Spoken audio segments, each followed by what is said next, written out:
며느라, 이게 대체 뭐니? 말순 씨가 핸드폰 화면을 며느리 지영이에게 보여줬습니다. 파출부 아줌마라고 저장된 자신의 번호를 말이에요. 어머님, 그건. 내가 내 파출부였어? 아니에요. 그건 그냥 장난으로 저장한 거예요. 장난? 장난칠 게 따로 있지 어떻게 이렇게 할 수가 있니? 이거 보고 정말 믿기지가 않더구나. 어머님, 정말 별 뜻 없이. 너네 편히 봐주려고 너랑 더 가까이 지내려고 이렇게 손주도 봐주고 한 건데 너한테는 그저 파출부로 보인 거구나.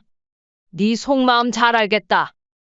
제가 그렇게 저장한 건 정말 죄송한데, 솔직히 어머니도 그렇게 잘한 건 없으시잖아요.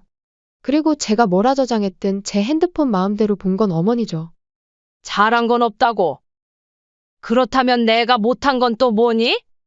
아니, 그게 아니라 저희 편에 봐주셨다는 말이 웃겨서 그렇죠. 시어머니면 손주 봐줄 수도 있는 걸. 어떻게 이게 당연한 게 되니? 그래, 내가 아는 게 당연한 거라 치고 너는 나한테 뭘 해줬는데?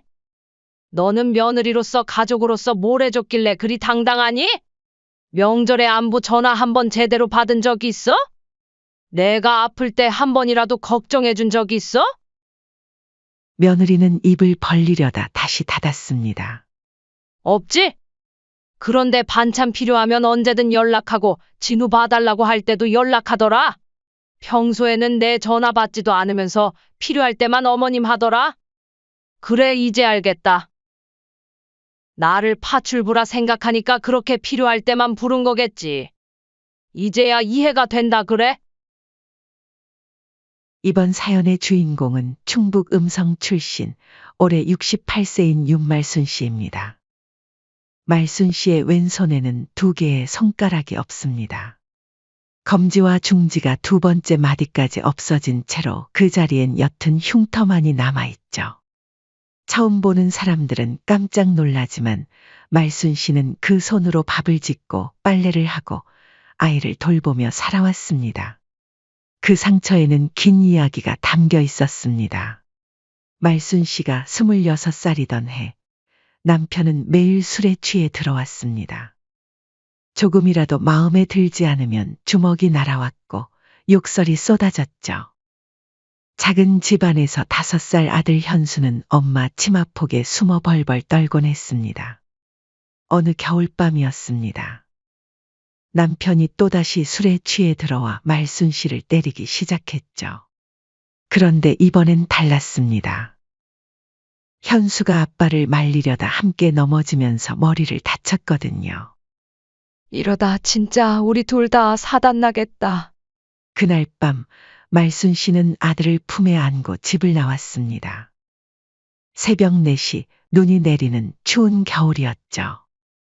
가진 건 통장에 있던 10만 원과 아들의 작은 가방 하나뿐이었습니다. 현수야, 우리 어디로 갈까? 기차역에서 말순 씨는 가장 가까운 곳에 표를 샀습니다. 경기도 안성이었죠. 그렇게 모자는 전혀 아는 사람 없는 낯선 도시로 향했습니다. 안성역에 내려서 말순 씨가 처음 한 일은 일자리를 구하는 것이었습니다. 5살 아이를 키우려면 당장 돈이 필요했거든요.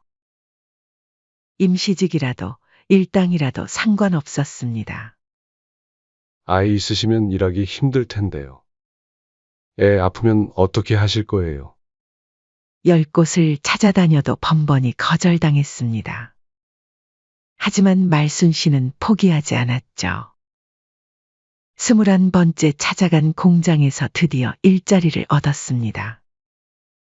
새벽 5시에 출근해서 밤 9시에 퇴근하는 고된 일이었지만 말순 씨는 감사했습니다. 현수를 키울 수 있는 돈을 벌 수 있었으니까요. 그렇게 2년을 버텼습니다. 도시락 공장에서 식당 설거지로, 식당에서 방직 공장으로 조금이라도 더 나은 조건을 찾아 이직을 반복했죠. 현수도 엄마가 일하는 동안 혼자서 라면을 끓여 먹을 정도로 의젓해졌습니다. 말순 씨가 46살이 되던 해 구두 공장에서 일하게 되었습니다. 임금이 다른 곳보다 좀 더 괜찮았거든요. 현수가 중학교에 올라가면서 학원비며 준비물이며 돈이 더 많이 들었기 때문이었죠.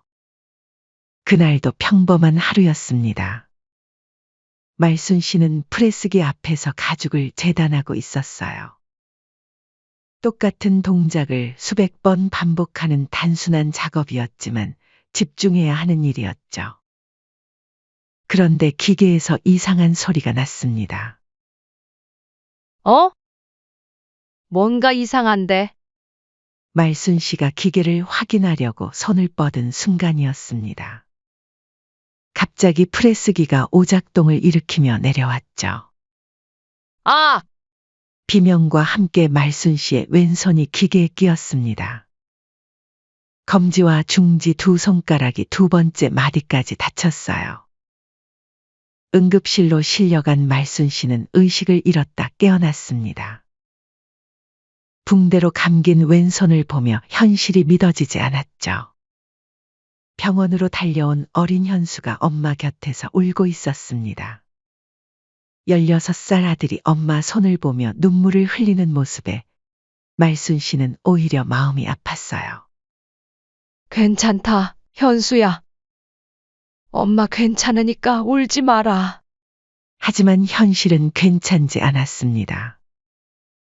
공장에서는 작업자 부주의라며 책임을 떠넘겼고 산재 신청도 제대로 받아주지 않았죠. 겨우 받은 위로금은 치료비로 보태기에 턱없이 모자랐습니다. 더 큰 문제는 일자리였습니다. 손가락이 없는 상태로 할 수 있는 일이 많지 않았거든요. 그래도 말순 씨는 포기하지 않았습니다. 손가락이 없어도 할 수 있는 일이 있을 거야. 청소 일을 하고 포장 작업을 하고 식당에서 설거지를 했습니다. 불편하고 힘들었지만 현수를 위해서는 어떤 일이든 할 수 있었어요. 집에 돌아오면 불편한 왼손으로도 밥을 짓고 반찬을 만들었습니다. 현수가 학교에서 돌아오면 따뜻한 식사가 기다리고 있도록 말이죠. 엄마 손이 불편할 텐데. 아니야, 괜찮다. 엄마는 한 손으로도 뭐든지 할 수 있어.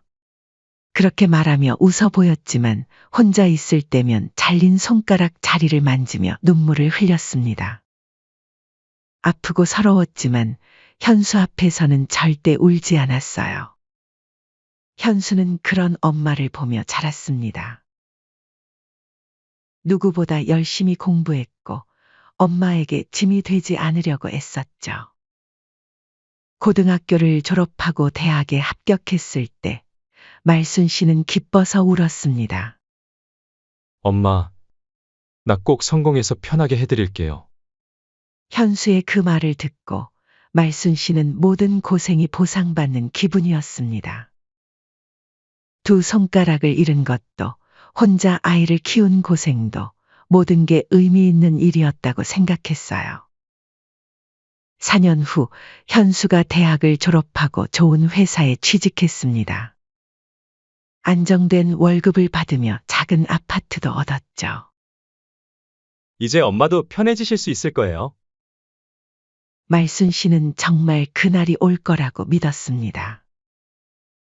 힘들었던 시간들이 끝나고 이제는 아들과 함께 행복하게 살 수 있을 거라고 생각했어요.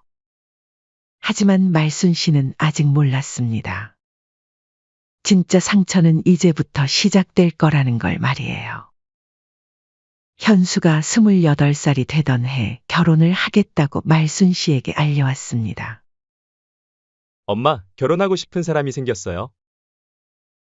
상대는 외동딸 이지영이라고 했습니다. 사도는 용인에서 작은 사업을 하는 집안이었죠.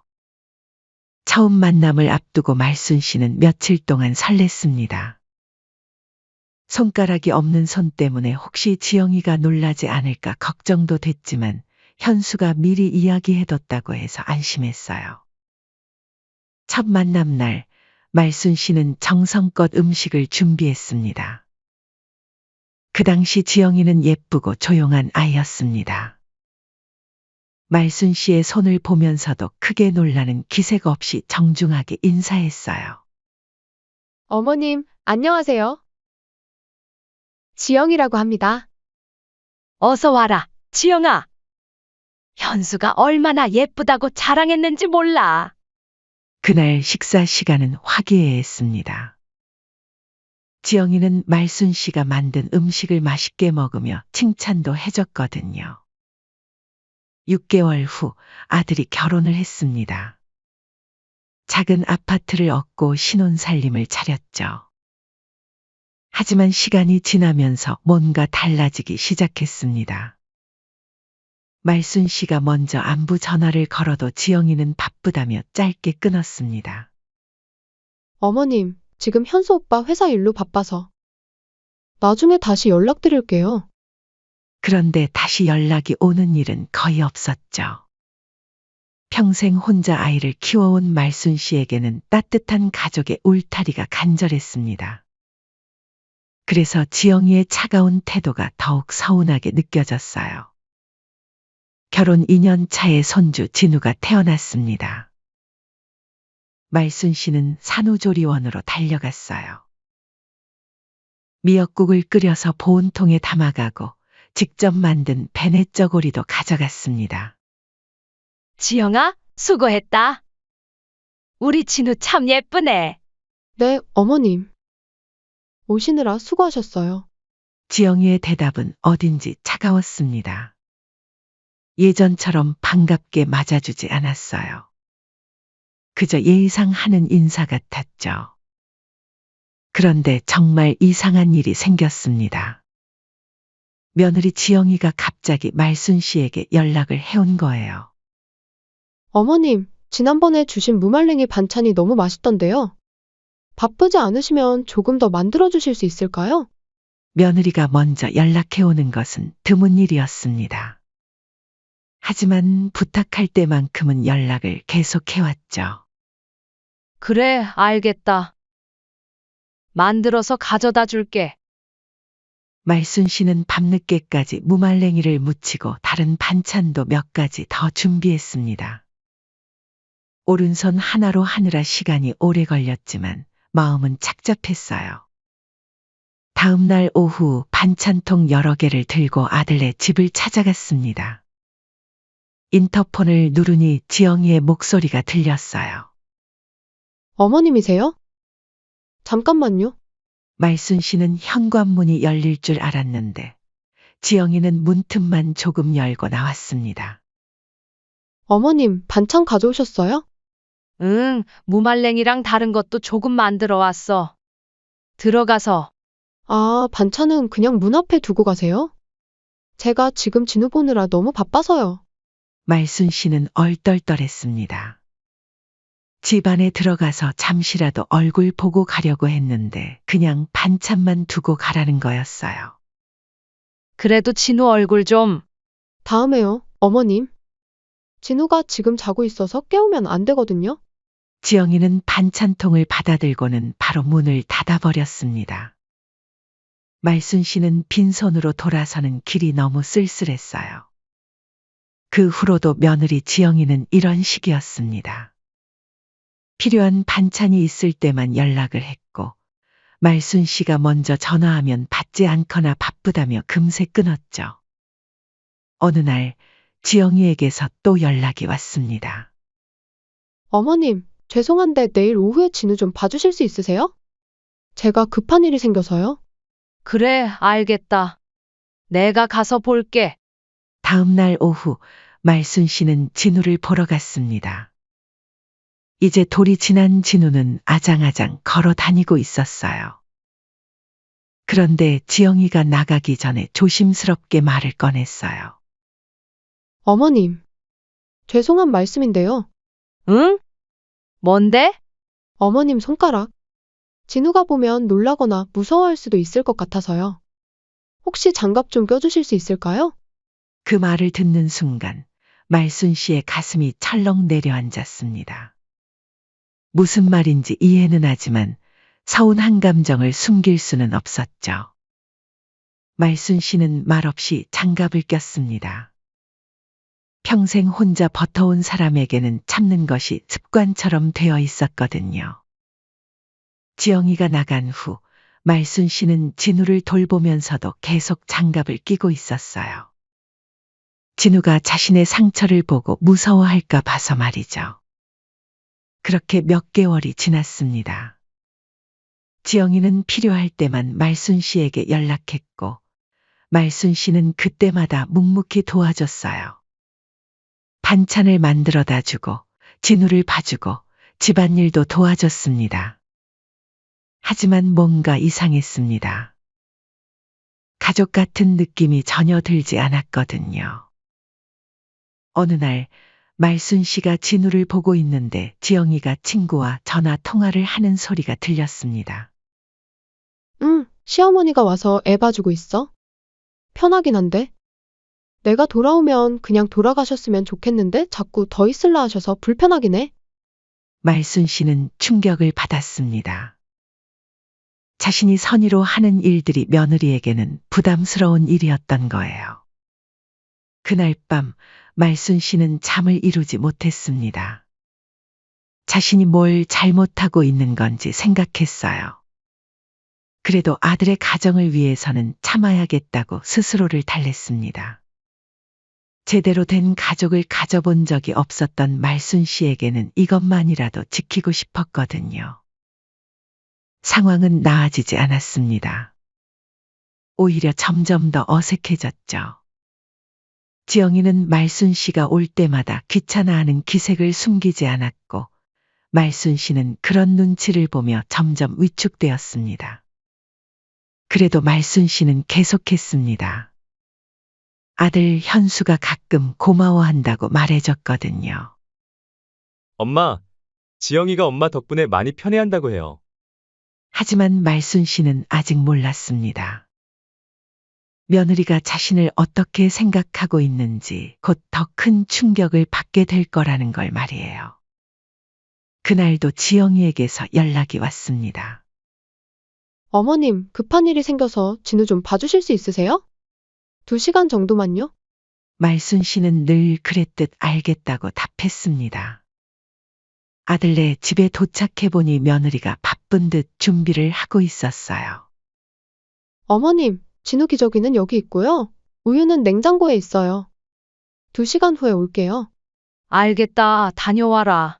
지영이는 급하게 나가면서 핸드폰을 거실 소파에 두고 갔습니다. 1시간 정도 지났을 때 진우가 보채기 시작했어요. 기저귀를 확인해봐도 괜찮고 배고픈 것 같지도 않았습니다. 뭔가 다른 걸 찾는 것 같았어요. 뭘 찾는 거니, 진우야? 진우는 자꾸 소파 쪽을 가리키며 울었습니다. 혹시 지영이에게 전화해서 물어봐야 하나 싶어 말순 씨는 핸드폰을 집어들었어요. 그렇게 며느리에게 전화를 걸었는데 소파에 있던 며느리 핸드폰이 울렸어요. 정신없이 나가더니만 핸드폰도 두고 갔나 보네. 그런데 화면에 이상한 게 보였습니다. 파출부 아줌마. 자신이 전화를 걸었을 때 며느리 핸드폰에 띄워진 이름이었어요. 손이 떨렸습니다. 핸드폰을 다시 보고 또 봤습니다. 분명히 자신의 번호였어요. 그런데 이름은 파출부 아줌마였습니다. 그 네 글자가 눈에 박혔습니다. 가슴이 무너지는 느낌이었어요. 숨이 막혔습니다. 내 이름을 파출부 아줌마로 저장했다고. 어떻게 이럴 수가 있지? 곧이어 핸드폰을 다시 들고 오려고 한 며느리가 돌아왔습니다. 어머님, 저 핸드폰을 두고 가서요. 지영이가 핸드폰을 찾으려고 하는데 말순 씨가 그것을 들고 있었습니다. 지영아, 말순 씨의 목소리가 평소와 달랐습니다. 차갑고 날카로웠어요. 네, 어머님? 이게 뭐니? 말순 씨가 핸드폰 화면을 지영이에게 보여줬습니다. 파출부 아줌마라고 저장된 자신의 번호를 말이에요. 지영이의 얼굴이 하얘졌습니다. 어머님, 그건. 내가 내 파출부였어? 말순 씨의 목소리는 떨리고 있었지만 눈빛은 차가웠습니다. 아니에요. 그건 그냥 장난으로 저장한 거예요. 말순 씨가 한 발짝 다가섰습니다. 장난? 장난칠 게 따로 있지 어떻게 이렇게 할 수가 있니? 이거 보고 정말 믿기지가 않더구나. 어머님, 정말 별 뜻 없이. 말순 씨의 목소리가 높아졌습니다. 너네 편히 봐주려고 너랑 더 가까이 지내려고 이렇게 손주도 봐주고 한 건데 너한테는 그저 파출부로 보인 거구나. 네 속마음 잘 알겠다. 지영이도 당황한 나머지 실수를 했습니다. 제가 그렇게 저장한 건 정말 죄송한데, 솔직히 어머니도 그렇게 잘한 건 없으시잖아요. 그리고 제가 뭐라 저장했든 제 핸드폰 마음대로 본 건 어머니죠. 그 말이 떨어지자마자 말순 씨의 눈에 불이 났습니다. 잘한 건 없다고. 그렇다면 내가 못한 건 또 뭐니? 아니, 그게 아니라 저희 편에 봐주셨다는 말이 웃겨서 그렇죠. 시어머니면 손주 봐줄 수도 있는 걸. 시어머니니까 당연히 해줘야 하는 거였어? 어떻게 이게 당연한 거니? 말순 씨가 한 발짝 더 다가섰습니다. 그래, 내가 아는 게 당연한 거라 치고 너는 나한테 뭘 해줬는데? 너는 며느리로서 가족으로서 뭘 해줬길래 그리 당당하니? 명절에 안부 전화 한 번 제대로 받은 적 있어? 내가 아플 때 한 번이라도 걱정해 준 적 있어? 지영이는 입을 벌리려다 다시 닫았습니다. 없지? 그런데 반찬 필요하면 언제든 연락하고 진우 봐달라고 할 때는 언제든 연락하더라. 평소에는 내 전화 받지도 않으면서 필요할 때만 어머님 하더라. 그래, 이제 알겠다. 나를 파출부라 생각하니까 그렇게 필요할 때만 부른 거겠지. 이제야 이해가 된다 그래? 저도 나름 예의는 지켰거든요. 솔직하게 말해서 어머니하고 제가 가족도 아닌데 그만하면 예의 지키고 며느리 노릇한 거죠. 말순 씨가 어이없다는 듯 웃었습니다. 예의? 반찬 문 앞에 두고 가라는 게 예의였어? 내가 왜 너한테 이것저것 챙겨줬는지 아니? 가족이 되고 싶어서야. 진짜 가족 말이야. 말순 씨의 눈에서 눈물이 맺혔습니다. 평생 제대로 된 가족 한 번 못 가져본 내가 너랑 현수랑 진우랑 진짜 가족 되고 싶어서 그랬던 거야. 그런데 너는 나를 파출부 아줌마로 저장해 놨더라. 지영이가 변명하려 했습니다. 어머님, 정말 장난이었어요. 그냥 친구들이랑 이야기할 때. 그럼 너는 친구들한테 나를 어떻게 소개했는데? 우리 파출부 아줌마 가라고 했어? 그런 게 아니라. 그런 게 아니라 뭐? 솔직히 말해봐. 너는 나를 어떻게 생각했는데? 지영이가 입술을 깨물었습니다. 답 안 할 거야? 그럼 내가 말해줄게. 말순 씨가 찬찬히 말했습니다. 너는 나를 공짜로 부려먹을 수 있는 사람으로 봤어. 반찬 필요하면 부르고, 애 봐달라고 부르고, 청소 필요하면 부르고. 그치? 그런데 가족 대접은 안 해줬지. 집에 들어오라고도 안 하고, 안부도 안 물어보고, 명절에도 거치레로만 연락하고, 심지어 내 손가락 보기 싫다고 장갑까지 끼라고 했지. 지영이가 발끈했습니다.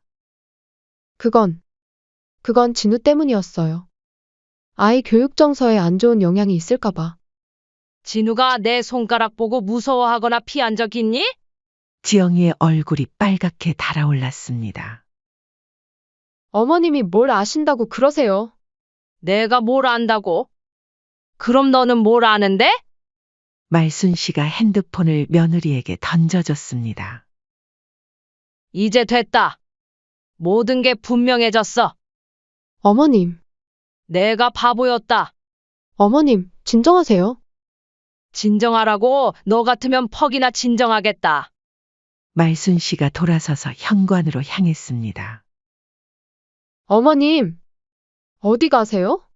너는 이제 걱정 안 해도 돼.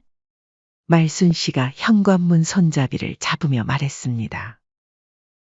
너의 파출부 아줌마는 이제 없으니까. 어머님, 하지만 말순 씨는 돌아보지 않았습니다.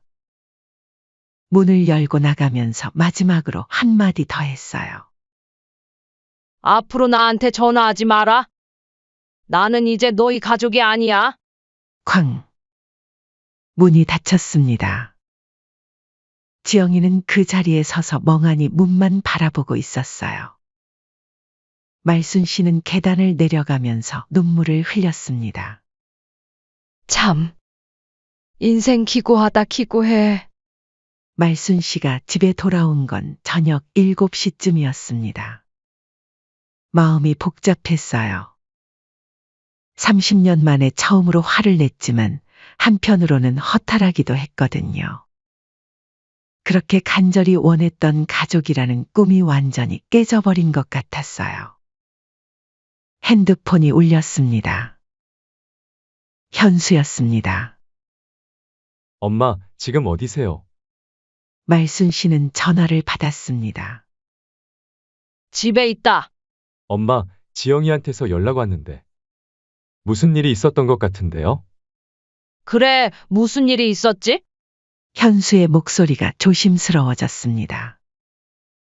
엄마, 지영이가 말하는 걸 들어보니 엄마가 좀 심하게 화를 내셨다고 하던데. 말순 씨는 한숨을 쉬었습니다. 그래서? 그게 지영이도 잘못했지만 엄마도 좀 이해해 주시면 안 될까요? 아직 어리잖아요. 현수야, 네, 엄마. 너는 어떻게 생각하니? 뭘요? 내가 너희 집에서 한 일들 말이야. 반찬 만들어주고, 진우 돌봐주고. 그런 것들. 현수가 잠시 망설였습니다. 그건 엄마가 도와주셔서 정말 고마웠죠. 고마웠다고.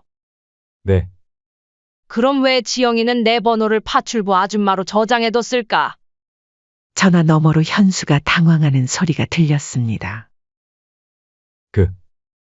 그게 뭔 말씀이세요? 말순 씨가 차근차근 설명해 줬습니다. 지영이의 핸드폰에서 본 것, 그동안 자신이 어떤 대우를 받았는지, 오늘 있었던 일까지. 한참 동안 침묵이 흘렀습니다. 엄마, 응? 그건 지영이가 잘못했네요. 근데 엄마도 너무 심하게 화내신 것 같아요. 말순 씨는 믿을 수가 없었습니다. 뭐라고? 엄마, 솔직히 말씀드리면 엄마 때문에 제가 처가에서 얼마나 눈치 보이는지 아세요? 결혼할 때도 장인어른, 장모님이 엄마 손가락 일로 얼마나 걱정하셨는지. 그래도 제가 괜찮다고 설득해서 결혼한 건데. 엄마, 죄송하지만 이렇게 지영이랑 싸우고 연락 끊고 그러면 제 입장은 어떻게 되는 거예요? 너 입장? 네, 저는 그 사이에서 어떻게 해야 하는 거예요? 처가에서 뭐라고 할지. 말순 씨가 믿을 수 없다는 듯 웃었습니다. 그래, 너는 내 입장만 중요하지? 엄마, 그런 뜻이 아니라. 아니야, 맞는 말이야. 내 입장이 제일 중요하지. 너도 나를 부끄러워하고 있었구나? 현수가 당황했습니다. 엄마, 오해세요. 오해가 아니야. 분명하게 말해줘서 고맙다. 엄마, 그리고 현수야, 하나 더 물어볼게. 네. 내 입장이 어떻게 되느냐고 했지? 그럼 그동안 내 입장은 생각해 본 적 있니? 반찬 문 앞에 두고 가라고 할 때, 장갑 끼라고 할 때, 파출부 아줌마로 취급받을 때, 내 기분은 한 번이라도 생각해 봤니? 현수가 아무 말도 못했습니다. 한 번도 생각 안 해봤지? 엄마, 죄송해요. 미안하다고 하지 마라. 이제 와서 미안하다고 하면 뭐해? 엄마, 제가 지영이한테 잘 이야기해 볼게요. 사과하라고 할게요. 그런데 말순 씨의 대답은 현수가 예상하지 못한 것이었습니다. 사과받고 싶지 않아. 엄마, 그게 무슨. 말순 씨의 목소리가 단호했습니다. 현수야, 엄마가 그동안 바보였다. 엄마, 나는 너희가 나를 가족으로 생각해 줄 거라고 믿었어. 그런데 너희한테 나는 그냥 편리한 사람이었구나? 말순 씨가 쓸쓸하게 웃었습니다. 엄마, 그런 게 아니라 저희가 너무 바빠서. 바빠서? 말순 씨의 목소리에 힘이 들어갔습니다. 바쁘면 안부 전화 한 통 못해? 바쁘면 명절에 인사도 못해? 현수야, 며느리만 그런 게 아니야. 너도 엄마가 아플 때 한 번이라도 병원에 같이 가자고 한 적 있니? 없지. 왜냐하면 나는 너희한테 도움을 주는 사람이지 도움이 필요한 사람이 아니었으니까. 현수의 목소리가 작아졌습니다. 엄마, 죄송해요. 제가 생각이 짧았어요. 그런데 이번에도 말순 씨의 반응은 달랐습니다. 미안하다고 해서 해결될 일이 아니야. 현수야, 엄마는 이제 지쳤어. 말순 씨의 목소리가 지쳐 있었습니다. 지영이가 미안하다고 해도 내가 미안하다고 해도 이미 마음이 다 상했어? 그럼 어떻게 하면 되는데요? 모르겠다. 시간이 필요할 것 같아. 며칠 후 현수가 직접 집까지 찾아왔습니다. 며느리는 여전히 얼굴 한 번 안 비쳤죠. 엄마, 지영이가 정말 반성하고 있어요. 이름도 다시 바꿨고, 앞으로 정말 잘할 거라고 해요. 말순 씨는 현수를 맞아주었지만 예전처럼 반갑지는 않았어요. 그래, 알겠다. 엄마, 그럼 다시 예전처럼. 현수야. 엄마는 이제 내 인생을 살려고 해. 무슨 말씀이세요? 그동안 너희 인생만 생각하고 살았어. 이제는 내가 하고 싶은 일 하면서 살고 싶어. 현수가 당황했습니다. 엄마, 저희가 뭘 잘못했는지 말씀해 주세요. 고칠게요. 고치고 말고의 문제가 아니야. 말순 씨가 한숨을 쉬었습니다. 현수야, 엄마 벌써 68살이야. 생각을 해보니까 여지껏 너 뒷바라지하고 나를 위해 살아본 적이 없더구나. 이제 노년기에도 접어들었고 남은 시간이 얼마나 될까? 엄마, 무슨 소리세요? 그 시간을 내가 원하는 대로 살고 싶어. 너희 눈치 보지 말고. 일주일 후 말순 씨는 정말로 모든 걸 정리했습니다. 안성의 집을 팔고 짐을 정리했어요. 말순 씨는 충북 음성의 작은 시골집으로 돌아갔습니다. 혼자 사는 집은 조용했지만 이상하게 평화로웠어요. 아무도 자신을 부르지 않았고 아무도 자신에게 무언가를 요구하지 않았습니다. 작은 텃밭을 만들어 채소를 기르기 시작했어요. 오른손 하나로는 힘들었지만 천천히 해나가니 할만했습니다. 어느 날 저녁 라디오에서 흘러나오는 옛날 노래를 들으며 말순 씨는 혼잣말을 했습니다. 그렇게 시간이 흘러 어느덧 71살이 된 말순 씨는 이제 정말 자유로웠습니다. 누구에게도 휘둘리지 않고 누구의 눈치도 보지 않고 오롯이 자신만을 위해 사는 삶. 그것이 그녀가 71년 만에 찾은 진짜 행복이었습니다. 창밖으로 보이는 텃밭에서는 그녀가 심은 꽃들이 예쁘게 피어 있었고 바람에 살랑살랑 흔들리고 있었습니다. 말순 씨는 그 꽃들을 보며 만족스럽게 미소를 지었습니다. 그렇게 가족이 가지고 싶었고 가족을 지키고 싶었는데 나한테는 과분한 거였나 보다. 지금 이대로 감사하며 만족하고 살면 됐지 뭐. 그리고 그날 밤 그녀는 오랜만에 정말 깊이 잠들었습니다. 아무 걱정도 아무 눈치도 없는 평화로운 잠을 말이에요.